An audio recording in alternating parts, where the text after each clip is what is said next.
Podcast Amor pelo Futuro, o podcast da FACHESF. Olá, sejam bem-vindos ao podcast Amor pelo Futuro. Eu me chamo Kirley Lima e para você que está chegando agora, esse é o nosso segundo episódio. Nele, vamos tratar de um assunto muito importante para o equilíbrio e sustentabilidade dos planos CD, BD e BS, que é a alteração do indexador. Para isso está aqui comigo o diretor de Administração e Finanças, Luiz da Penha. Luiz, é muito prazer te receber aqui. Seja bem-vindo e faça seus cumprimentos iniciais. Olá, Kirley. Olá, participantes e assistidos da FACHESF. Estamos aqui para prestar esclarecimentos e tratar desse assunto que é da maior importância para a FACHESF, para seus participantes, tendo em vista que, como bem falou Kirley, tem a ver com a sustentabilidade dos planos de previdência administrados pela FACHESF. Fico à sua disposição, Kirley, para os esclarecimentos. Que bom. Luiz, eu estou muito curiosa, eu como participante mesmo, quero aprender mais sobre esse assunto e eu gostaria que você explicasse qual a importância de um índice de reajuste em um plano de previdência. Bom, o índice de reajuste, um índice financeiro de reajuste, ele tem como objetivo principal atualizar o preço da moeda, né? O preço daquilo que foi contratado. Então, no caso do plano de previdência, a gente tem um benefício que é pago mensalmente aos participantes e esse benefício ele é anualmente atualizado por um índice, Sim. que é esse índice que a gente chama de indexador do plano. Ele se chama de indexador do plano porque ele não serve apenas para reajustar os benefícios, né? Ele serve também para reajustar as provisões matemáticas, ele serve para cálculo de algumas multas que existem, tanto da parte dos participantes, quando não cumprem a obrigação com a FACHESF, como da parte da FACHESF, quando não cumprem a obrigação com o participante. Por exemplo, se o participante solicita um resgate de poupança, por exemplo, e a FACHESF não paga no prazo que está estabelecido no regulamento, e o participante tem aquele reajuste pelo indexador do plano, né? Ele serve também para cálculo da unidade previdenciária, né? que é muito importante, é um fator muito importante para os participantes que estão ainda na ativa, porque ele reflete diretamente na contribuição eficiente que é paga pela patrocinadora. Entendi. Então, esses são os principais aspectos. E para empréstimo também tem alguma influência, Luiz? Sim, principalmente também para a correção dos empréstimos, né? Os empréstimos, por obrigação legal, os empréstimos eles têm que ter um retorno para o plano superior à meta atuarial. E como o índice ele está atrelado à meta atuarial, certamente para a correção dos empréstimos esse índice é muito importante também. Entendi. Luiz, e o que diz a legislação vigente acerca desse índice de reajuste? Recentemente que eu falo é em final de 2021, acredito que em agosto de 2021, saiu uma resolução específica do Conselho Nacional de Previdência Complementar, e essa resolução, dentre outros pontos, ela trata desse índice, né? Ela diz que tem que ser um índice de ampla divulgação, diz que tem que ser um índice que seja adequado para corrigir o poder de compra dos participantes e tem que ser um índice que não cause, né, que esteja alinhado com o equilíbrio econômico-financeiro dos planos de previdência. Então, isso é o que diz a legislação. E a legislação diz também que, para mudança desse índice, tem um rito de governança que deve ser seguido, que, como você já começou, a gente já vem fazendo isso desde o ano passado. Isso. Nessa linha de... Isso, e desde o ano passado, né, a FACHESF vem divulgando várias informações sobre a alteração do indexador dos planos de benefícios CD, BD e BS. E no dia 5 de janeiro, a Fundação comunicou que a alteração foi aprovada pelo Conselho Deliberativo. Afinal, Luiz, por que a FACHESF está mudando o indexador do IGPM para o IPCA? Bom, o principal ponto é que o IGPM não é um indexador que não atende aos requisitos definidos pela legislação, no caso a resolução do CNPC número 40 de 2021, para um plano de previdência, né? Ele, e quais são esses requisitos, né? Esses requisitos são ele ser um indexador de ampla divulgação, ele ser um indexador que não prejudique o equilíbrio econômico-financeiro do plano e ele ser um indexador que reflita, de fato, o poder de compra ou a inflação do público-alvo. Então, esse indexador, o IGPM, ele é um indexador de nível nacional, de ampla divulgação, não resta dúvida, mas ele não preenche o requisito de refletir o poder de compra dos assistidos da FACHES, de nenhum plano de pensão, de nenhum fundo de pensão, e também ele tem causado desequilíbrio econômico-financeiro aos planos de previdência administrados pela FACHES. Entendi. Então, por que, Luiz, o IPCA seria o índice mais adequado para substituir o IGPM? Veja, o IGPM ele é um indexador que ele é composto por 3 outros indexadores, né? Que é o IPA, o IPC e o INCC. O IPA ele significa Índice de Preço ao Produtor. Então, ele reflete a inflação dos produtores e das indústrias, dos grandes produtores, principalmente no ramo da agricultura e da indústria, né? Então, ele é um indexador que não tem a ver com o poder de compra dos participantes. Entendi. O IPC, esse sim, ele tem a ver com o poder de compra, é o índice de preço ao consumidor, né? Ele reflete a variação do preço de uma cesta de produtos, de serviços e produtos que são consumidos pela população, que recebe de 1 a 33 salários mínimos. Esse é o IPC. E o INCC é o Índice da Construção Civil. Então, veja, o IGPM ele tem 60% do IPA, que não tem nada a ver com a variação do custo de vida dos assistidos. Ele tem 30% do IPC, que esse sim tem a ver com o custo de vida dos assistidos. E ele tem 10% do ICC, que tem a ver com a construção civil. Então, ele é um indexador completamente inadequado. E ainda ele tem uma variabilidade muito grande. Ele varia muito. Um ano ele dá negativo, outro ano ele dá 25%, outro ano ele dá 23%, como aconteceu agora em 2020, outro ano ele dá 17%. Então, ele tem uma volatilidade muito grande. Então, esse é o principal motivo pelo qual o IGPM, são os principais motivos pelos quais o IGPM não é adequado. Tá? Agora, e o IPCA?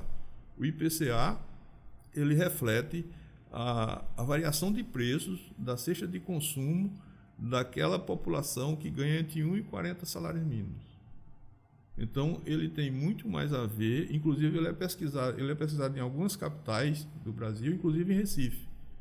Então, ele tem muito mais a ver com o poder de compra dos participantes. Ele também não é composto, né? Só essa finalidade. Exato. Ele é um índice só que existe uma cesta de produtos e de serviços que a população consome, alimentação, habitação, serviços de higiene, limpeza, essas coisas que todos nós consumimos.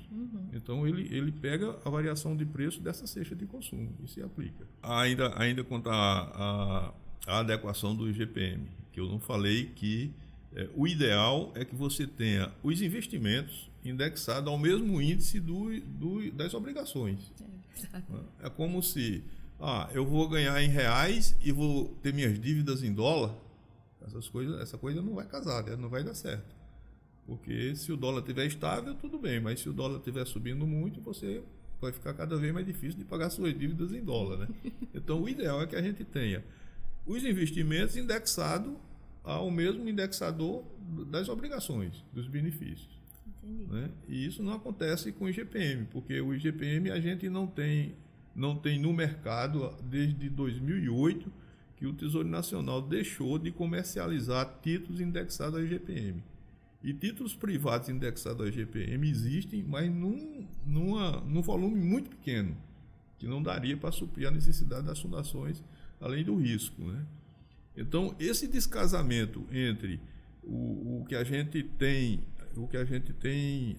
nos investimentos e o que a gente da obrigação que a gente tem, associado à grande variação, né, aos altos valores que tem atingido o IGPM, eles têm sim têm contribuído muito, né, para o déficit dos planos da FACHES. Luiz, então podemos dizer que a correção pelo IGPM foi uma das principais causas do déficit dos planos de previdência na FACHES? Sim, podemos afirmar isso, né? Porque se você tiver, assim, só voltando nos últimos 2 anos, né? Em 2020, a gente teve um IGPM de 23,5%, se não me engano, 23,5%. Né? Os participantes que tiveram reajuste em junho de 2020, eles tiveram um reajuste de 37%, os participantes do plano CD. Então, isso eleva muito, a gente teria que ter uma rentabilidade de 37 foi o reajuste. Né? Nesse período, teria que ter uma rentabilidade de 37 mais 4,5, ou seja, mais de 40% de rentabilidade para não ter influência, para poder equilibrar aquele valor do reajuste com o patrimônio, com o retorno do patrimônio dos planos. Né? Então, se a gente fizermos um histórico de 2013 para cá, porque em 2012 todos os planos da FACHES estavam superavitários, desde 2013 para cá, a gente vai ver que boa parte do déficit acumulado desses planos tem a ver com o IGPM. Se tivéssemos o IPCA desde 2013, certamente a gente não estaria no nível de déficit que está hoje. Teria alguma previsão, Luiz, de quanto seria esse déficit se fosse o IPCA? Olha, a gente fez essa conta para 2020. 2020 o plano CD fechou com 955 milhões de déficit. Se em 2020 a gente tivesse as provisões e o reajuste pelo IPCA, esse déficit teria sido 430 milhões a menos. Ou seja, a gente está falando de 530 milhões para 955 milhões. Então, essa mudança resolve de uma vez por todas a questão dos déficits? Infelizmente não. Porque esse déficit que foi acumulado por essas causas, entre elas o IGPM, uma das principais, eles já estão acumulados, eles estão no estoque, vamos dizer assim. Daqui para frente, essa mudança daqui para frente, ela vai evitar que aconteça o que aconteceu no passado. Por exemplo, esse ano de 2022 a gente está vendo novamente, né? O IGPM de janeiro já deu 1,82, o de fevereiro já deu 1,83. Então, essa mudança ela vai evitar que haja essa atualização das provisões e reajuste dos participantes por um índice muito superior ao que se consegue na rentabilidade dos investimentos. Entendi. Luiz, e se é tão importante essa mudança, né? A gente está comentando aqui a importância dela, por que ela não foi feita antes? Por que não foi alterado antes do IGPM para o IPCA? Bom, primeiro complementando a pergunta anterior, né? Para ficar bem claro, a mudança não visa eliminar o déficit dos planos. A mudança de indexador visa evitar que novos déficits aconteçam em função de elevados valores do IGPM, de valores do IGPM muito superiores à rentabilidade dos investimentos. E por que essa mudança não foi feita, agora respondendo a sua pergunta, porque essa mudança não foi feita antes. A FACHES vem estudando esse assunto e vem debatendo junto na diretoria executiva e no Conselho Deliberativo desde 2009. E já lá em 2009, né, que foi quando, um pouquinho antes que o Tesouro Nacional deixou de comercializar títulos públicos indexados a IGPM, apesar da carteira da FACHES ainda hoje tem um volume considerável de título público indexado a IGPM, hoje a gente deve ter em torno de 400 milhões, mas com um patrimônio de 8 bi é muito pouca coisa ainda, 8,5, né? Então, começou-se a discutir esse assunto e a debater no Conselho Deliberativo desde 2009. Mas só que acontece que sempre que você olha, ainda hoje é assim, sempre que você olha as projeções do relatório Focus do Banco Central, o relatório Focus do Banco Central, ele divulga uma pesquisa feita com as principais instituições no país sobre índice de preço, sobre PIB, sobre dados da economia, entre eles o IGPM e o IPCA. Quando a gente olhava lá atrás a projeção desse indexador, essa projeção mostra que o IGPM está sempre igual ao IPCA, muito próximo, muitas vezes menor. Ainda esse ano a gente viu isso. O ano passado a gente viu isso. Depois que a gente começou a discutir esse assunto, aí em um dos relatórios Focus eu vi, agora o IPCA está maior do que o IGPM. Hoje, se for ver o relatório Focus, está ao contrário. É muito flutuante. Então, né? Mas mesmo assim, muito próximo um do outro. Tá? não pode deixar de levar em consideração que alguns participantes eles buscam a justiça para quando eles não concordam com alguma decisão da FACHES, ou com alguma coisa. Em algumas situações corretamente, em outras situações não, né? E naquela época a gente não tinha ainda um normativo como a gente tem hoje, dizendo, olha, se você não mudar, o que esse normativo do CNPC está falando, essa resolução 40, diz, olha, se você permanecer com o IGPM, você poderá agravar a situação do déficit dos seus planos e assim, os dirigentes, os conselheiros, a diretoria, elas podem ser penalizadas por isso. Era isso que eu ia perguntar, Luiz. Qual os riscos também, né, da não alteração desse indexador? Então, hoje a gente tem esse normativo, e além desse normativo, a gente já tem também, não tem jurisprudência, né, segundo os advogados, mas já tem várias decisões na Justiça, inclusive em nível de Superior Tribunal de Justiça, em que deu ganho de causa para fundações quando os participantes procurarem essas cortes para reclamando sobre a mudança do indexador. Então, esses motivos foram os motivos pelos quais a gente não fez essa mudança hoje, foram esses, né? Em resumo, a questão de normativo, não existia um normativo ainda, né? A gente tinha sempre uma expectativa de que o IGPM ia ser igual ao IPCA, então não adiantava mudar, e a gente não tinha ainda no Poder Judiciário ainda a consolidação de um entendimento de que essa mudança é possível que seja feita, sem ferir direitos dos participantes. Entendi. E Luiz, o que muda para os participantes ativos, aposentados? O que é que essa alteração vai mudar para eles? Veja, o participante assistido, ele vai ter a segurança de que ele não terá mais novos déficits no plano decorrentes dessa questão do IGPM. Ele poderá ter déficits decorrentes de outras questões. Aumento de expectativa de vida, retorno dos investimentos, que pode não ser suficiente, alguns direitos dos participantes que ainda existem nos regulamentos, que causam déficit no plano. Isso pode acontecer. Agora, em decorrência do IGPM, uma vez feita a mudança, ele não terá. Então, isso vai ser bom o participante, porque ele já mitiga esse risco do plano, né? E a outra mudança que vai ter é que ele não terá mais o reajuste pelo IGPM, terá o reajuste pelo IPCA. Em alguns anos, quando o IGPM der superior ao IPCA, isso vai ser ruim para ele, evidentemente. Em outros anos, quando o IGPM der negativo e o IPCA der um valor maior, isso vai ser ruim para ele, porque, quer dizer, isso vai ser bom porque ele passa a ter o reajuste pelo IPCA. Perfeito. Então, para os participantes assistidos, essa é a principal mudança. Para o participante ativo, a mudança que tem é basicamente no valor da contribuição eficiente, que essa mudança não é muito significativa quando o IGPM está bem comportado. Quando o IGPM se comporta da forma como se comportou em 2020, a influência na unidade previdenciária é negativa. Com o IGPM alto, a consequência no cálculo da unidade previdenciária, para efeito de contribuição eficiente, é que o resultado é que a contribuição eficiente da patrocinadora baixa. Então, isso é ruim para o participante ativo. Então, o IPCA ele vai ter segurança de que isso não vai acontecer.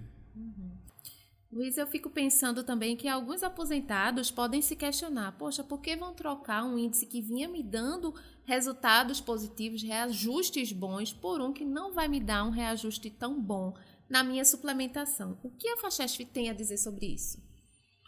Veja, isso de certa forma é uma ilusão, né, para o aposentado, porque esse reajuste bom de 37%, como ocorreu em 2020, e de 23% para o participante do BD, como ocorreu também em 2020, eles causaram déficit no plano significativos, né? E esse déficit ele implica numa contribuição extraordinária, né? Então, o participante teve 37% de reajuste, mas ele terá agora uma contribuição extraordinária em função também desse reajuste que ele teve. E como já foi divulgado em alguns grupos aí, e até a FACHES chegou a divulgar isso também, quando você tira o imposto de renda, o imposto de renda ele incide sobre o bruto. Então, você teve um reajuste muito elevado, 37%, você vai ter o imposto de renda incidindo sobre esse bruto. E se você tem uma contribuição extraordinária também da mesma ordem de grandeza do imposto de renda, você acaba não ganhando os 37%. Você acaba podendo ter um índice até inferior ao IPCA. Então, é de certa forma uma ilusão achar que esse reajuste elevado ele vai ser benéfico para o participante, né? Porque ele, além de ter essa questão que ele não vai levar todo o reajuste, ele vai ter um problema de desequilíbrio no plano e isso vai implicar em contribuição extraordinária.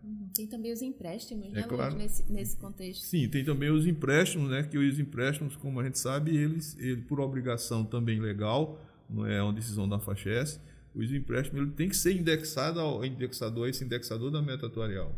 Existe uma norma que diz que o retorno, a rentabilidade dos empréstimos, o retorno dos empréstimos, ele tem que ser superior à meta atuarial, deduzido todos os custos administrativos. Então, o empréstimo, quem tem empréstimo sai prejudicado também quando a gente tem esses elevados valores de IGPM. Muitas vezes o participante paga o valor da prestação e vê o saldo se elevar porque o IGPM a influência do IGPM foi maior do que o valor que ele pagou. Então isso prejudica também aqueles participantes que têm empréstimo com a fundação. Entendi. E Luiz, uma curiosidade, atualmente quantas fundações ainda utilizam o IGPM como indexador? Bom, o IGPM, ele das grandes fundações, ele está hoje na maior, que é a Vivest, a atual Vivest, que antes, há pouco tempo, era a FUNCESP, né, que é a fundação lá dos empregados da CESP, da Companhia de Eletricidade lá de São Paulo. Ele tem ainda a FAPES, que é a fundação dos empregados do BNDES, ainda tem planos com IGPM. A Real Grandeza, que também é do grupo Eletrobras, tem plano com IGPM. A FACHES, a Banesprev, que tem plano com IGPM também, que é a fundação lá dos empregados do Banespa. Né? Essas são as principais. Né? E essas fundações elas representam, em termos de obrigações, em torno de 85 bilhões de reais. Essas fundações, assim, em termos de obrigações, ela representa de um universo, né, de um total dos fundos de pensão no Brasil de mais de 1 trilhão. Então a gente está falando de menos de 10% das fundações, menos de 10% do total das obrigações dos fundos de pensão no Brasil estão indexadas ao IGPM. Né? E a maioria dessas outras fundações, principalmente das grandes, elas já foram indexadas ao IGPM e todas elas mudaram. Luiz, e qual os próximos passos, qual a previsão para a implementação definitiva dessa alteração? Bom, de acordo com a resolução do CNPC, a resolução 40 do CNPC, deve haver um prazo de 180 dias para os participantes tomarem conhecimento desse processo. Esse prazo foi concluído em final de novembro de 2021, né? E logo em seguida o assunto foi formalmente submetido ao Conselho Deliberativo, que aprovou essa mudança do indexador e encaminhado para a patrocinadora, e a patrocinadora, no caso a CHES encaminhou para a Eletrobras encaminha para a Secretaria de Controle das Estatais, que é a SEST. Uma vez aprovado na Eletrobras, na SEST, é encaminhado para aprovação também da Previc. Então, a gente vai ter ainda esse tempo aí A última informação que eu tive é que esse assunto está na Eletrobras, devendo ir para a SEST nos próximos dias. Então, considerando esse contexto todo, a gente tem alguma previsão assim? Eu acredito que no final desse semestre, ou no segundo semestre de 2022, a gente tenha essa decisão, a implementação dessa mudança realizada, né? Porque o quanto antes isso acontecer, melhor para os planos de benefício. E sendo melhor para os planos de benefício, é melhor para todos nós, né? Para a FACHES, para o participante, para a patrocinadora, todos nós seríamos ganhando com isso. Sim. Luiz, então, suas últimas palavras aí para quem está nos acompanhando, quem está assistindo, para quem está ouvindo, para a gente finalizar essa conversa. Bom, eu gostaria que os participantes entendessem essa questão, entendessem essa necessidade, que isso não é uma coisa que a FACHES está fazendo para prejudicar ninguém, muito pelo contrário. É uma coisa que a FACHES está fazendo, a FACHES, quando eu digo a FACHES, a diretoria, o Conselho Deliberativo, a patrocinadora, está fazendo em prol dos participantes, porque sendo para mitigar risco dos planos de benefício, é sempre bom para os participantes. É uma decisão que é tomada sempre em prol dos participantes.